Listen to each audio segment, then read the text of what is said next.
بسم الله الرحمن الرحيم. مشاهدينا الكرام متتبعي قنوات شبكة الإعلام العراقي، أسعد الله أوقاتكم بكل خير وأسعد الله أوقاتكم بكل خير. أهلا وسهلا، مرحبا بكم.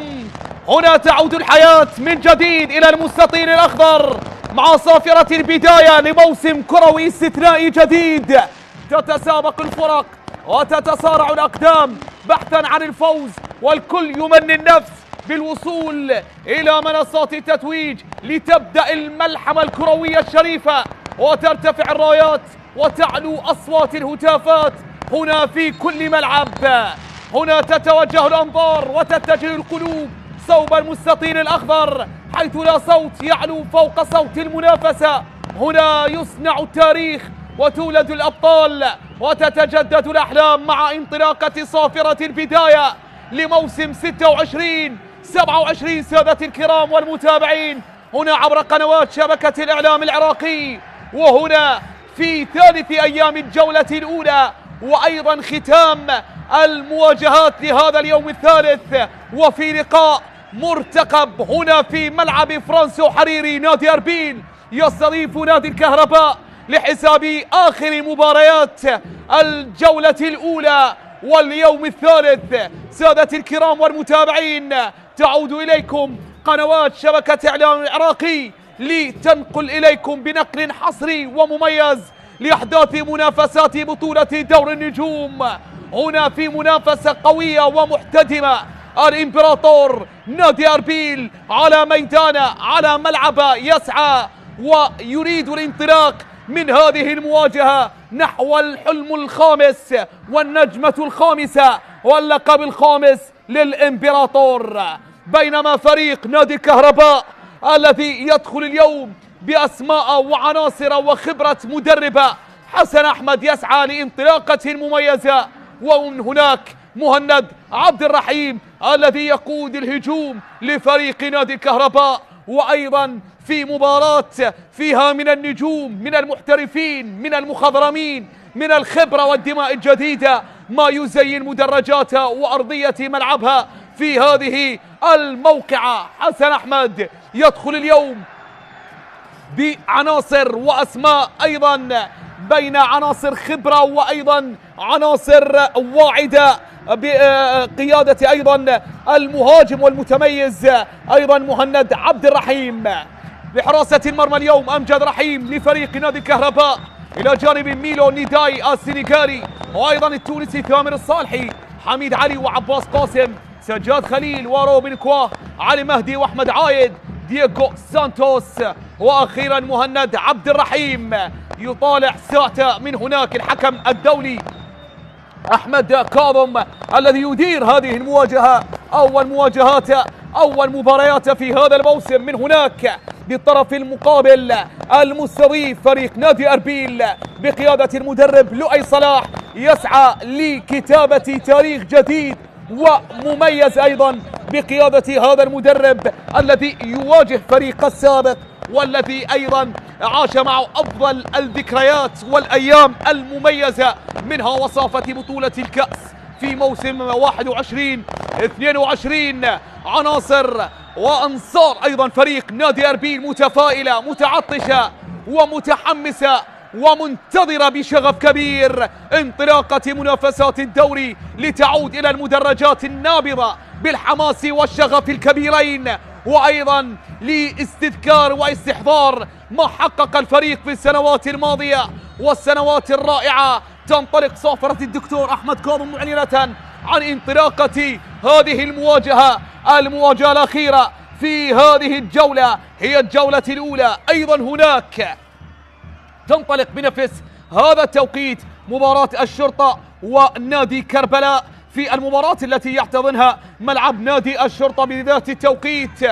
سادة الكرام والمتابعين، اشتقنا لمنافسات ولحظات مميزة هنا في دور النجوم. فريق نادي أربيل اليوم بقيادة مدرب جديد لؤي صلاح، والذي حصد معه أيضا وتوج معه أيضا بلقب الدوري وعلى المستوى الفردي جائزة هداف الدوري. بحراسة المرمى اليوم أيضا عنصر الخبرة سرهان بحسن، إلى جانب عمر جانكي، همام طارق، وأوليفير وايضا هينوك باكا إنيونغا أيضا محمد حسين وأكو حسير، كريستوفر جون وميلي ناثا، إيفياني كيلفن وإبراهيم بايش. بعد سنوات مميزة في الملاعب الخليجية على مستوى الاحتراف يعود إبراهيم بايش، ومن بوابة الإمبراطور ومن بوابة أربيل يعود إلى دور النجوم.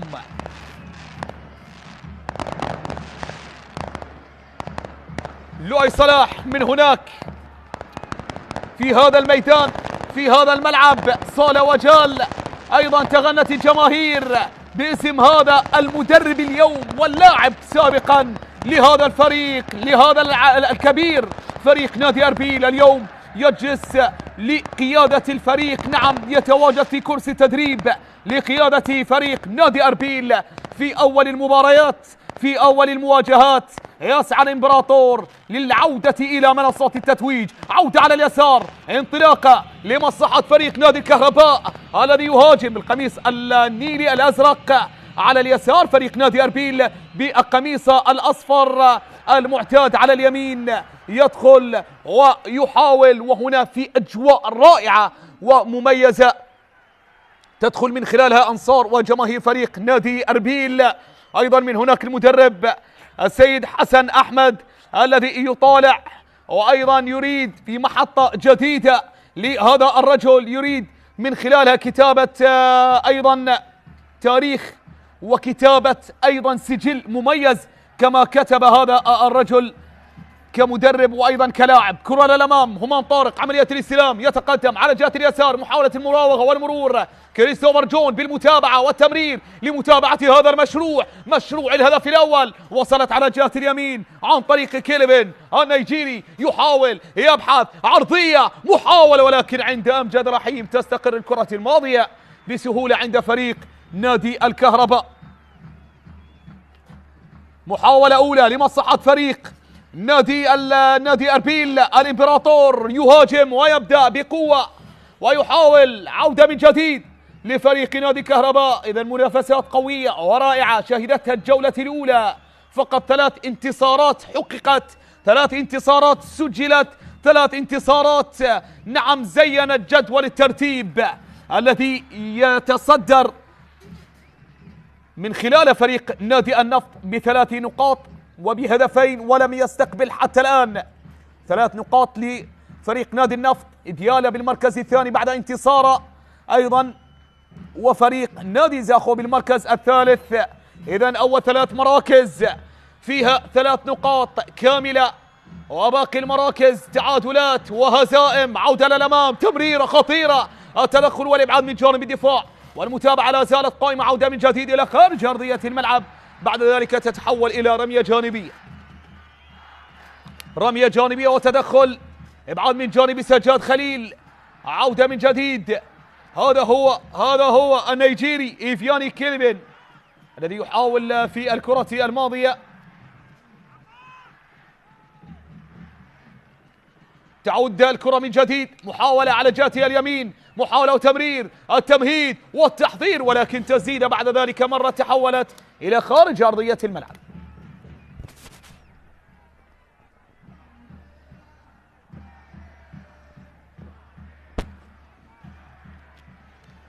أمجد رحيم، والمحاولة من هناك، قاضي المواجهة، وأيضا صور لميلي ناثا البرازيلي، نعم حيث الأسماء التي تذهب نحوها الأنظار لمراقبتها لانتظار ما هو مميز ليقدم من قبل هذه الأسماء.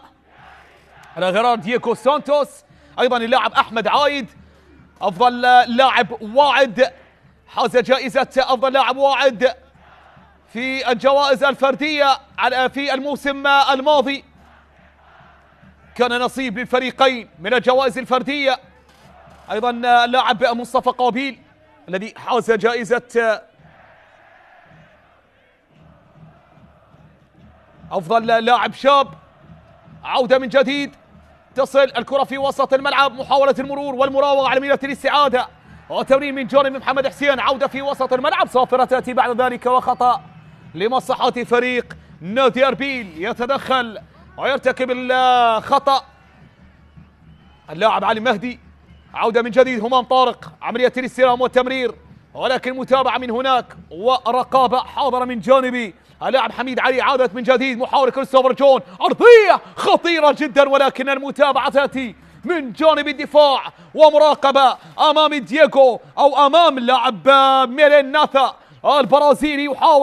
يحاول التدخل لفك شفرة دفاعات فريق نادي أربيل، ويتطلع لأول أهداف فريق نادي أربيل في هذا الموسم. يريد أن يبصم عليها، يريد أن يسجل باسمه أول أهداف الإمبراطور في هذا الموسم. ضربة ركنية من هناك لمصلحة نادي أربيل يحاول من خلالها، بينما أحمد كاظم يتدخل لفك الاشتباك، فض الاشتباك اللفظي بين اللاعبين. تعود الكرة من جديد، مراقبة لا زالت قائمة، ترسل عالية، محاولة خطيرة بالراس، خطيرة، متابعة، تصويب على مرة على مرتين، والمتابعة لا زالت قائمة حتى الآن. همام طارق يصوب، ويتصدى أحمد عايد في صراع وصدام بين الموهبة وبين الخبرة، بين همام وأحمد. أحمد عايد، همام طارق، والتفتيش المستمر عن أول الأهداف، متسلحا بأنصاره بجماهيره. فريق نادي أربيل يتطلع لأول أهداف المباراة، لأول أهداف هذا الموسم. عودة من جديد إلى خارج أرضية الملعب لفائدة كريستوفر جون، التنفيذ لرمية جانبية داخل منطقة الجزاء بالراس تخلص. عودة من جديد، والمتابعة تأتي بعد ذلك، تصل إلى خطأ لمصلحة فريق نادي الكهرباء. خطأ لفريق نادي الكهرباء، يحاول ويطمح. شاهدنا الانتقالات والصفقات القوية والإضافات القوية للفرق التي قامت بالكثير من الانتدابات والصفقات لترميم الصفوف والاستعداد، أفضل استعداد للموسم القادم أو الحالي. سابقا كان قادما بعد التحضير لموسم مثير، واليوم ينطلق ويختتم ثالث أيام جولة الأولى. عودة من جديد، عودة للأمام، متابعة، تمرير، استلام، كريستوفر جون ينتظر المتابعة المساندة، ولكن علي مهدي أيضا يتدخل، يبعدها أيضا همام طارق في عملية الإمداد الهجومي لعناصر فريق نادي أربيل. يحاول، ولكن مرة تحولت إلى خارج أرضية الملعب وإلى رمية جانبية لمصلحة نادي أربيل أو لفريق نادي الكهرباء. رمية جانبية على همام طارق، ثاني المواسم لهمام مع فريق نادي أربيل بعد موسم رائع ومميز قدم في الموسم الماضي، موسم 25-26. عودة من جديد، متابعة من الأسماء التي تمسكت بها إدارة فريق نادي أربيل لموسم آخر، لما يتمتع به همام طارق من خبرة وأيضا انضباط وأيضا التزام على المستوى البدني. حافظ على مستواه قادما من نادي الطلبة، سنوات مميزة مع زاخو، مع القوة الجوية. على مستوى الأندية العراقية محاولة تصل عند حارس المرمى، أيضا مثل أكاديمية الزوراء، فريق القوة الجوية أيضا، وسنوات من الاحتراف في الملاعب الإماراتية مع فريق نادي الأهلي دبي وفريق نادي الظفرة، بعد الانتقال إلى الملاعب الإيرانية من بوابة استقلال طهران، ثم الملاعب المصرية مع الإسماعيلي المصري الدراويش، ثم الانتقال إلى الملاعب الليبية أيضا من بوابة الأهلي ومعادر القطري. أيضا كانت له تجربة هناك في الملاعب القطرية، ليعود إلى بلاد الرافدين من بوابة زاخو ثم الطلبة والآن أربيل في ثاني المواسم لهمام طارق. عودة من جديد، تمرير كريستوفر جون، عملية الاستلام، تمريرة، ولكن متابعة تأتي من جانب الدفاع. عودة من جديد لروبن أكوا، للغاني من جديد، متابعة لا زالت قائمة على اليسار، عملية الاستلام، المحاولة، التقدم، التصويب، ولكن عند حارس المرمى تستقر الكرة الماضية، ومحاولة ميلين ناثا، يحاول البرازيلي حتى الآن يسجل الخطر، وحتى الآن يركز بشكل كبير على أول الأهداف. 28 سنة لهذا اللاعب القادم من الدوري المالطي من نادي هيبر نيانز.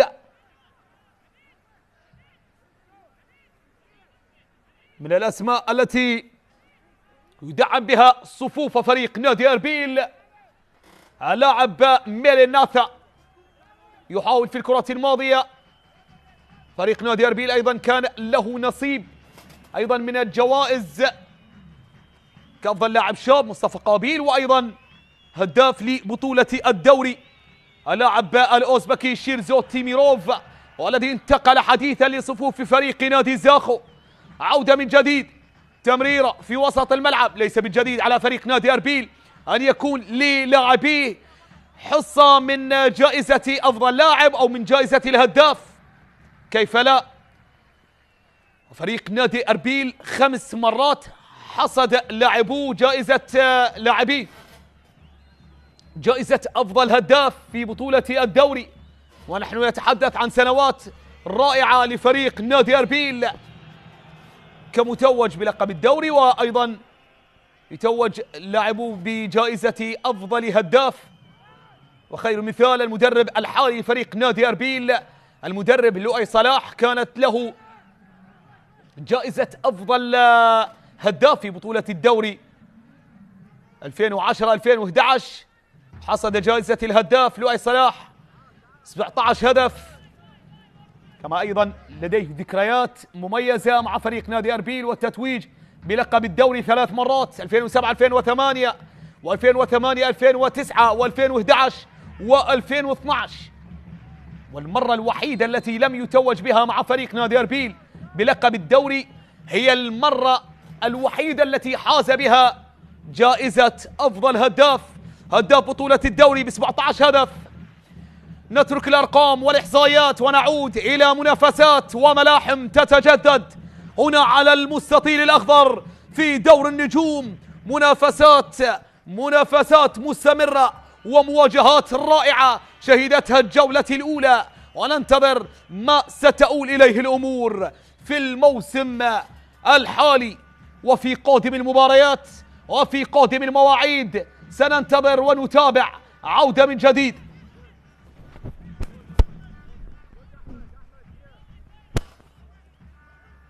في وسط الملعب عند دفاعات فريق نادي أربيل إلى الأمام، تعود الكرة من جديد.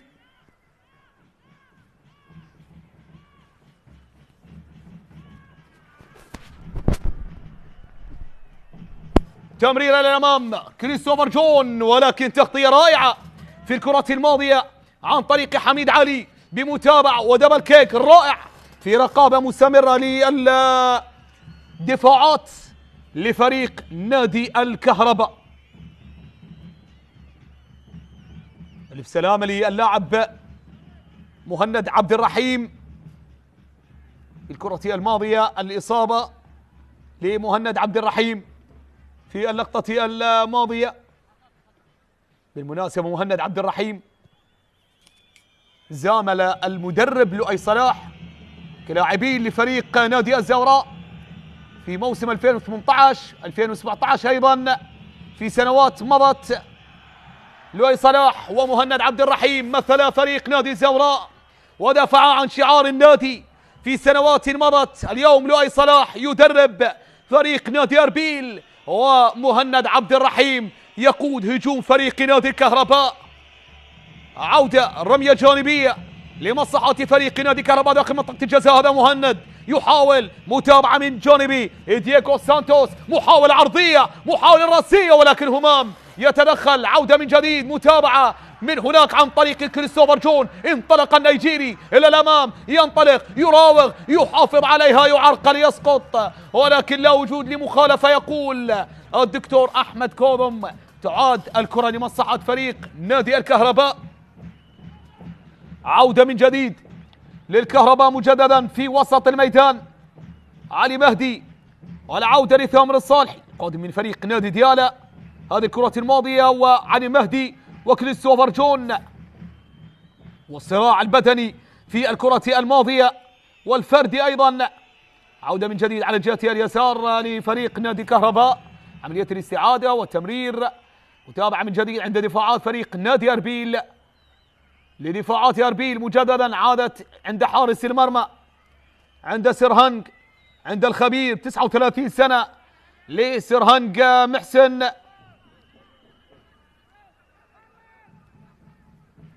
سنوات من المجد، سنوات من الألقاب، سنوات من التميز لسرهنج محسن الذهب الذي لا يزدى نعم بأداء ثابت ورائع قدم لسنوات رائعة المخضرم سرهنج محسن، وهو اليوم يدافع عن مرمى فريق نادي أربيل.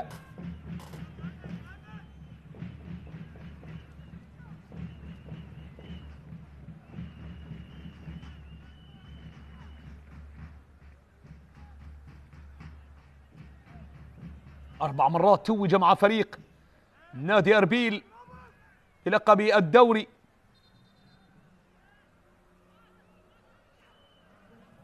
الحارس سرهنج محسن عودة من جديد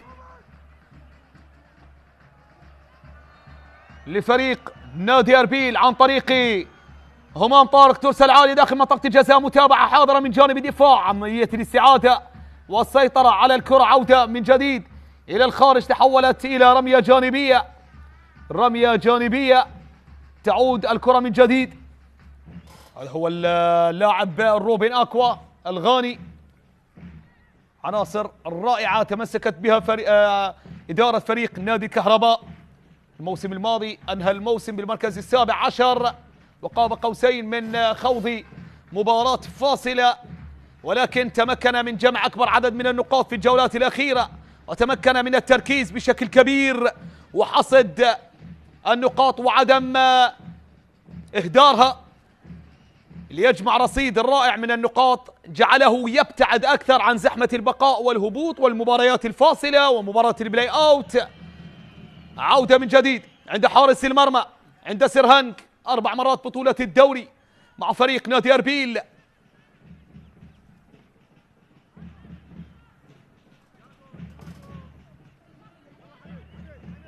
همام طارق إلى الأمام، محاولة على اليسار عن طريق كريستوفر جون، يدخل من هناك يتعثر، يحاول نعم ضربة مرمى لأمجد رحيم. كريستوفر جون الخطير والمزعج للدفاعات يحاول في الكرة الماضية، ينطلق إلى الأمام يحاول، ولكن المراقبة والمتابعة من ميلو نيداي السنغالي في صراع أفريقي بين النيجيري والسنغالي. في النهاية ضربة مرمى لأمجد رحيم لمصلحة فريق نادي الكهرباء.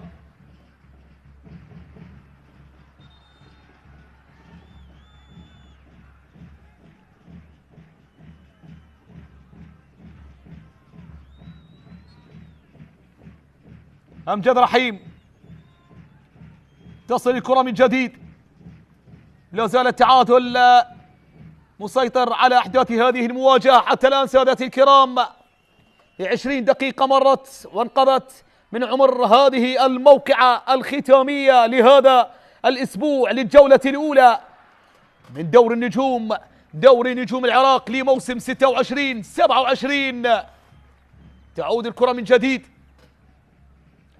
إلى رمية جانبية لمصلحة فريق نادي الكهرباء، جانبية للكهرباء إلى الأمام، محاولة عباس قاسم القائد يمرر في وسط الميدان عن طريق مهند عبد الرحيم، عودة على جهة اليمين، عملية الاستلام عن طريق حميد علي، حميد يمرر، حميد ولكن متابعة حاضرة في الكرة الماضية، وسرهنج أيضا في سيطرة كانت موجودة في الكرة الماضية عن طريق أولبريكس. عودة من جديد، متابعة تنقل بالراس، همام طارق سيطرة رائعة في الكرة الماضية، في النهاية صافرة وخطأ للاعب كريستوفر جون، خطأ لكريستوفر جون. تصل في وسط الملعب عند همام طارق، خطأ في وسط الميدان لمصلحة فريق نادي أربيل، تمرير على جهة اليمين، نقلة وعملية الاستلام، تقدم إلى الأمام، تفتيش لا زال مستمرا عن هدف المباراة الأول، وأيضا لإسعاد الجماهير المتعطشة لتحقيق الانتصار.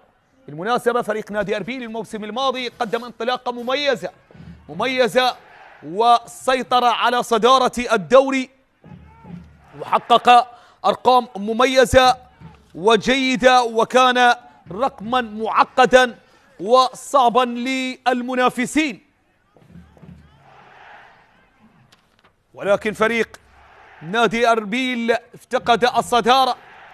افتقد الصدارة بعدها حتى الجولة الثالثة عشر أو حتى الجولة الرابعة عشرة كان متصدرا للمشهد في جدول الدوري. عودة على اليسار، عرضية، محاولة بالراس تتخلص، عودة من جديد عن طريق دييغو سانتوس، وفي النهاية مخالفة لفائدة فريق نادي الكهرباء. نعم، نعود إلى أرقام فريق نادي أربيل في الموسم الماضي. حتى الجولة الرابعة عشرة كان متصدرا في جدول الترتيب، جمع 30 نقطة، 9 انتصارات، 3 تعادلات، هزيمتين. وفي الوقت ذاته كان نادي الكهرباء يصارع من أجل البقاء، كان في المركز 18 في الوقت الذي كان فيه فريق نادي أربيل متصدرا. الموسم الماضي في فترة كانت صعبة على فريق نادي الكهرباء وبقيادة المدرب أحمد عبد الجبار. محاولة تصويب، الله! الإمبراطور وبالضربة الأولى عن طريق البرازيلي، عن طريق ميلين ناتا، يسجل أول أهداف الإمبراطور هنا ليفجر المدرجات، ليسعد الجماهير، متيمنا ومتفائلا ومستحضرا لانطلاقة الموسم الماضي التي قدم فيها أفضل العروض في بدايتها. الله على التصويب القوية، الله على تسجيل الحضور الأول واللمسة الأولى والهدف الأول عن طريق ساحر السامبا، عن طريق ميلين ناتا، يسجل أول أهداف المواجهة وأول أهداف في بلاد الرافدين وأول أهداف مع الإمبراطور بتسييم وتصويب قوية بسرعة كانت صعبة على حارس المرمى أمجد رحيم، حاول معها، لامسها، ولكنها في النهاية اقتحمت ودخلت وسجلت وأعلنت عن تقدم فريق نادي أربيل بأول أهداف المواجهة، أول أهداف اللقاء، 1-0 لمصلحة نادي أربيل. في هذه اللحظات في جماهير كانت تنتظر بشغف كبير، هكذا أجواء وهكذا أداء وهكذا هدف وهكذا تقدم الآن ميلين ناتا، تقدم الآن أربيل وسجل أول أهداف المواجهة ليبعث رسالة وبقوة. في لحظات كنا نتحدث بها عن ما قدم الفريق في الموسم الماضي من انطلاق حتى الجولة الرابعة عشرة، حتى تعثر وضيع الكثير من النقاط ليفتقد الصدارة. عرقلة ومخالفة لمصلحة فريق نادي أربيل التي يزيد من وتيرة المواجهة، أيضا يقدم إضافة قوية أكثر وأكثر من خلال تسجيله لأول أهداف المباراة. بطاقة صفراء للاعب ثامر الصالحي، أول بطاقة صفراء في هذه المواجهة وفي هذا الموسم لعناصر فريق نادي الكهرباء للاعب التونسي ثامر الصالحي على أثر هذه العرقلة والتدخل في الكرة الماضية وعرقلة صاحب أول أهداف المواجهة. أول أهداف المواجهة اللاعب ميلين ناتا.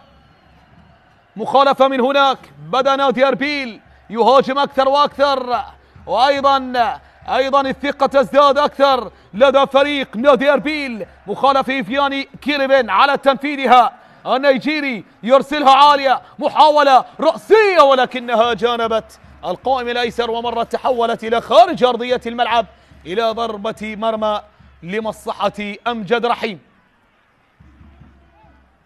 محاولة كانت من جانب اللاعب أوليبريكس من ليتوانيا، القادم من ليتوانيا، يحاول في الكرة الماضية أوليبريكس.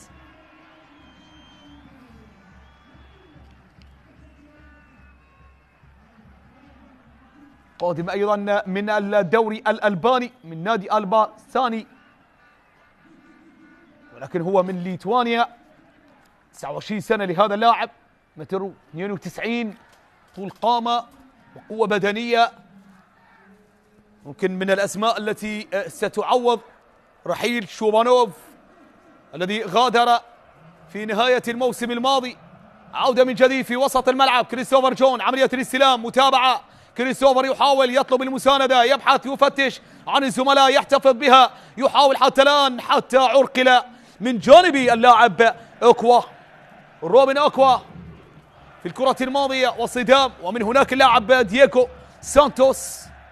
طلبت الزملاء بالتقدم أكثر والمتابعة، بينما أنصار فريق نادي أربيل سعيدة جدا بهذه الانطلاقة، وهذا ما كانت تتمناه الأنصار وتفتش عنا جماهير الفرحة. التسجيل، تدوين الهدف الأول، عودة على اليسار، محاولة عن طريق أكوا، يحاول أكو حزير، يحاول في الكرة الماضية ولكن عرقلة في النهاية صافرة. خطأ على اللاعب علي مهدي. علي مهدي يرتكب خطأ في الكرة الماضية. سنوات رائعة قدمها علي مهدي مع الشرطة، مع الطلبة، مع القرمة. بينما أمجد الرحيم من هناك، وتوجيهات للزملاء استعدادا للكرة القادمة من همان طارق التي تواجه من دفاعات فريق نادي. الله يا الله،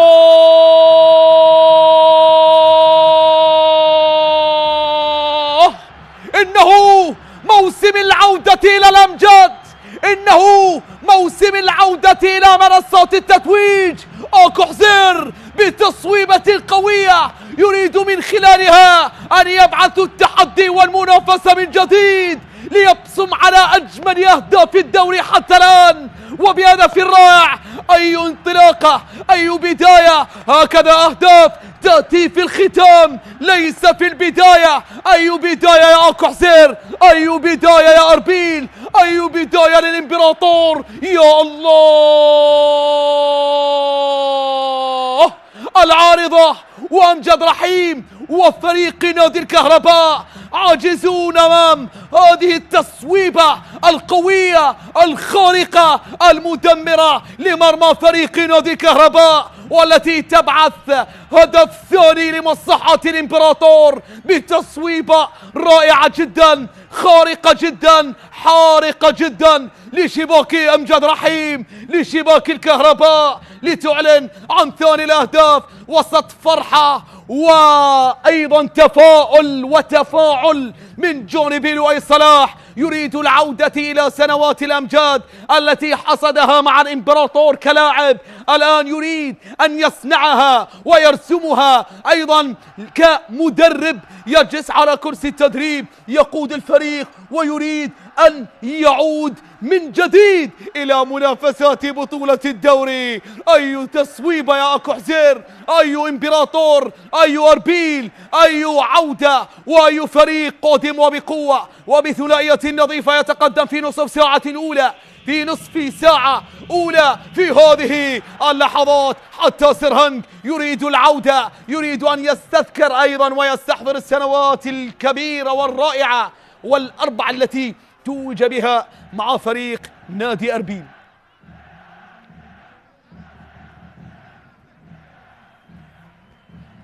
عودة من جديد في وسط الملعب، عملية الاستلام، مراوغة، تقدم إلى الأمام عن طريق أحمد عايد. أحمد عايد استعاذة من جانب أكو حزير من جديد يمررها. عودة من جديد لفريق نادي الكهرباء الذي يفاجأ في أول مباريات عندما يواجه نادي أربيل صاحب الأرض والجمهور، والفريق الذي يضم عناصر من الخبرة وعناصر أيضا من الاحتراف الكبير والاحترافية العالية، وعناصر مثلت وخاضت منافسات وملاحم في الملاعب العربية والخليجية والآسيوية، وأيضا فريق يمتلك من الأسماء والعناصر الشابة والدماء الجديدة والأسماء القوية والقادمة بقوة.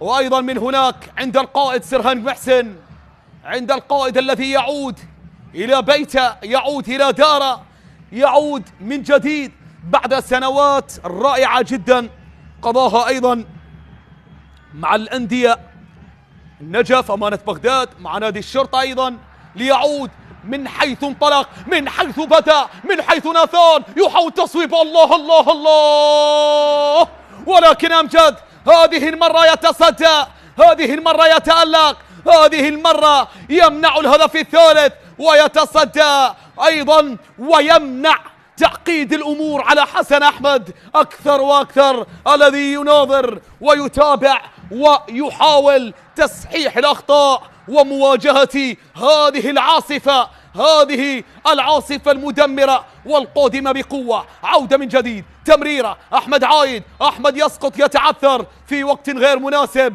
أو صافرة جاءت ومخالفة في هذه اللحظات ليعود أحمد كاظم. لمن عاد أحمد كاظم؟ حيث هناك اللاعب حميد علي في الكرة الماضية. اعتراض والكلام لا زال مستمرا حتى الآن. أحمد كاظم يعود من جديد، استئناف من جانب الدولي الدكتور أحمد كاظم، استئناف اللعب. هذه الكرة الماضية وهمام طارق حاول أيضا اللعب أحمد عايد الذي فاز بجائزة أفضل لاعب واعد، بينما من هناك الأضواء تخرج من مدرجات ملعب فرانسيو حريري، الأضواء والتفاؤل والفرحة والأجواء التي فيها من الشغف والحماس ما يمتع الأنظار. أي أجواء رائعة في هذه اللحظات سادتي الكرام والمتابعين، في ختام للجولة الأولى، في ختام للأسبوع الأول. وهناك فريق نادي الشرطة يتقدم في ملعب على نادي كربلاء العميد العائد إلى دور النجوم. بطاقة صفراء للاعب أكو حسير صاحب الهدف الثاني والرائع والمميز. حتى الآن فريق نادي أربيل متعادل مع فريق نادي النفط في عدد الأهداف التي سجلت والتي استقبلت والنقاط التي أحرزت في جولة أولى. حتى الآن فيها 5 انتصارات، 5 انتصارات وحصد بها الفرق 3 نقاط. محاولة خطيرة أمجد من هناك على اليمين، تمريرة، متابعة ورقابة دفاعية لا زال. إنه وقت العودة يا سرهنج، وقت العودة من جديد إلى مسار التتويج وإلى مسار وسبيل يؤدي بالفريق إلى منصات التتويج. سرهنج وفي أمسية يتوهج ويتألق بها الجميع من سرهنج، من محترفين، من أسماء واعدة وكبيرة. سرهنج محسن يتعرض للإصابة من الحراس المخضرمين، من النجوم المخضرمين في دورينا. تمكنوا من الحفاظ على لياقتهم البدنية، الحفاظ على أدائهم. سرهنج يعود من جديد، أحمد كاظم يطالب سرهنج بالمتابعة والنهوض، بينما من هناك اللاعب المتألق ميلين ناثا صاحب الهدف الأول. إنها ليلة لا تقتصر على تحقيق النتائج فحسب، بل أيضا ليلة شاهدنا بها الأهداف الجميلة، الأهداف الخارقة، الأهداف الرائعة، وتبشر بانطلاقة وبداية قوية لمصلحة الإمبراطور. عودة للأمام، التمرير، متابعة جاءت من جانب عباس قاسم، القائد يتابعها عند أمجد رحيم. تصل الكرة من جديد عن طريق عباس قاسم، أمجد رحيم إلى الأمام، لعبها في وسط الميدان. ميلين ناثا، تمرير على اليسار، الاستلام والتقدم، الانتظار والارتقاب، أيضا الترقب لكرة عالية وصلت عند سرهنج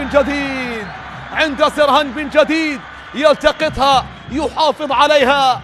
إنها اللحظات التي عاشها من قبل فقط لؤي صلاح المدرب لفريق نادي أربيل والحارس سرهنج محسن.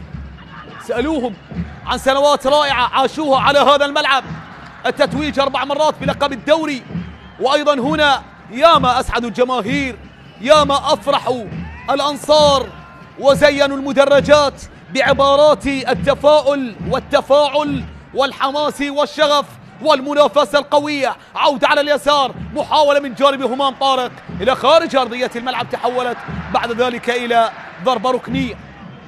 حميد علي يتدخل وضربة ركنية لمصلحة نادي أربيل، وبداية مميزة من خلالها يبدأ فريق نادي أربيل نحو اللقب في انطلاقة.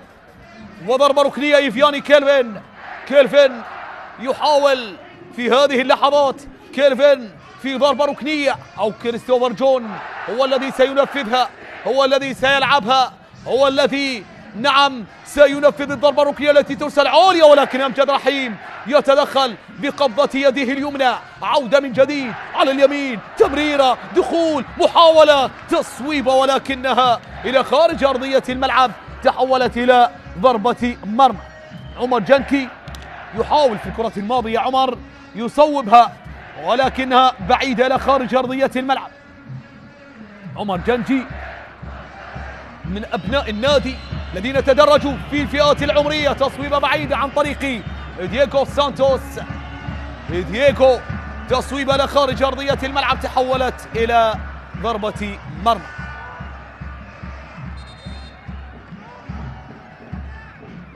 هذه الكرة الأولى، كرة الهدف الأول، كرة التقدم، كرة اقتناص أول أهداف أربيل في هذا الموسم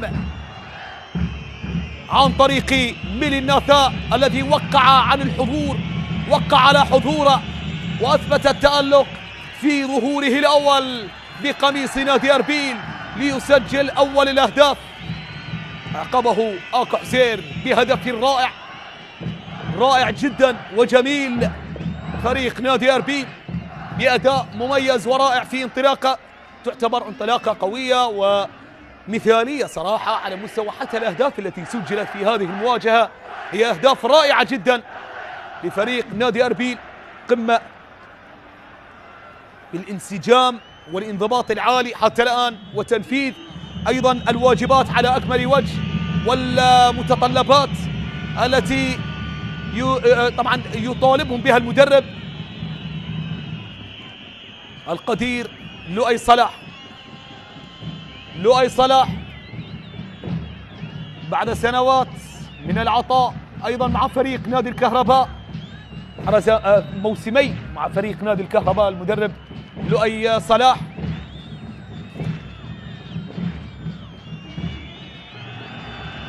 أبرز الإنجازات للمدرب لؤي صلاح وصافة بطولة الكأس، أمام فريق نادي الكرخ في موسم 21-22. عرضية، محاولة رأسية، تصويبة، الله بعيدة جدا الكرة الماضية عن طريق اللاعب حميد علي، عن طريق القادمون من الخلف. متابعة للكرة الماضية ولكنها مرت أدراج الرياح إلى ضربة مرمى لسرهنج محسن.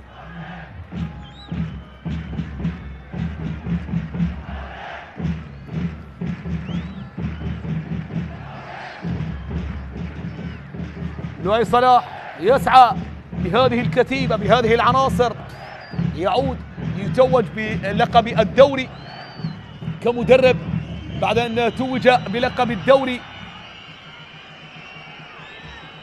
7 مرات توج بلقب الدوري، مرة مع القوة الجوية، 4 مرات مع نادي أربيل، أو 3 مرات مع نادي أربيل عذرا إذا كررنا المعلومة بأن هناك 4 ألقاب لسرهنج، ولكن للؤي صلاح مع فريق نادي أربيل هي 3 ألقاب، موسم 2007-2008 وموسم 2008-2009 وموسم 2011-2012. مع الزوايا أيضا توج كلاعب مرتين، إذن الحصيلة 6 مرات بطلا بلقب الدوري كمدرب. آخر مرة مع فريق نادي الزوراء موسم 2017-2018، عودة من جديد إلى الخارج، أيضا التتويج بلقب الكأس والسوبر مع النوارس، أيضا على المستوى الدولي في دورة ألعاب غرب آسيا، حاز على الميدالية الذهبية أيضا، وأيضا توج مع أسود الرافدين ببطولة كأس آسيا الخالدة عام 2007.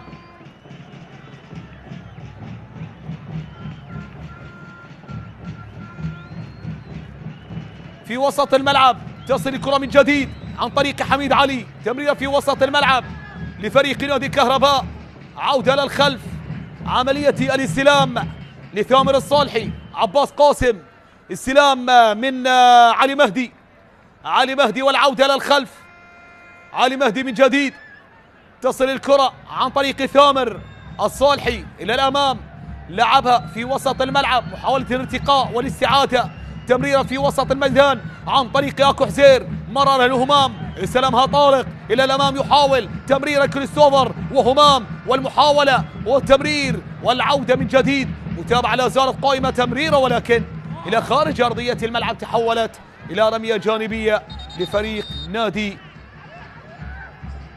الكهرباء. هذا هو ديفياني كيرفن أو ميلين ناثا، وهدف الأول والرائع بالتأكيد سيسجل حضور لافت في هذا الموسم، وأيضا منافسة على المستوى الفردي متمثلة بهكذا عناصر لدى فريق نادي أربيل يسجلون ويعشقون الشعار والفريق في سنوات عجاف عاشها فريق نادي أربيل، ابتعد عن منصات التتويج في بطولة الدوري، في بطولة دور النجوم، يريد العودة من جديد.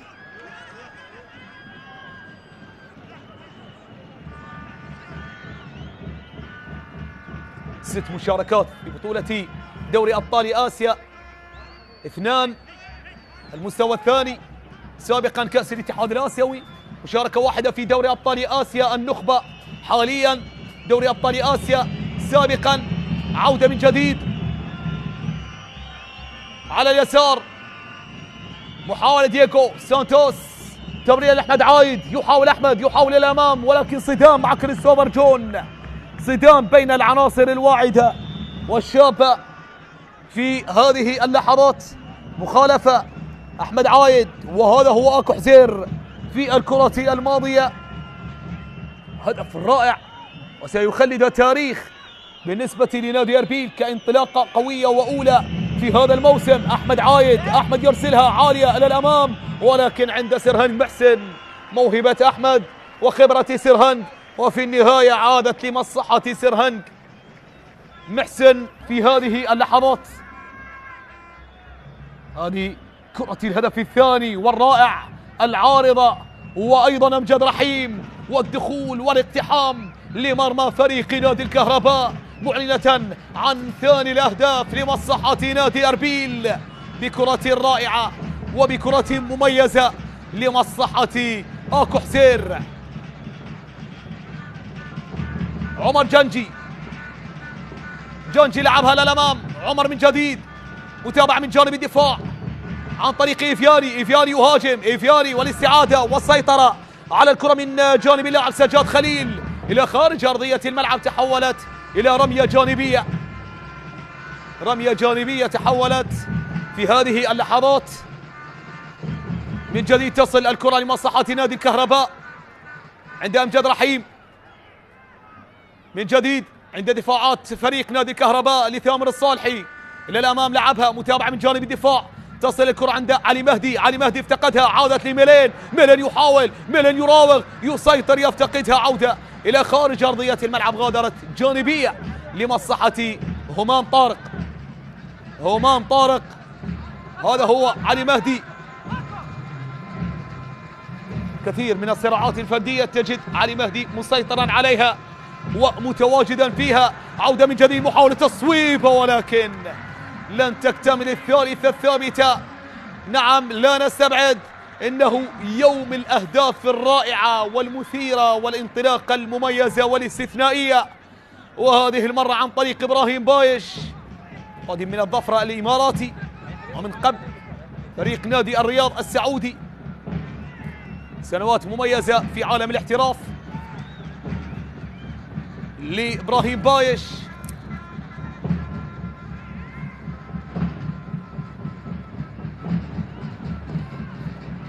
انطلاق من نادي الشرطة، الزوراء، الصناعة، زاخو، النفط، القوة الجوية، ثم الاحتراف، والآن يعود إلى بلاد الرافدين من بوابة نادي أربيل.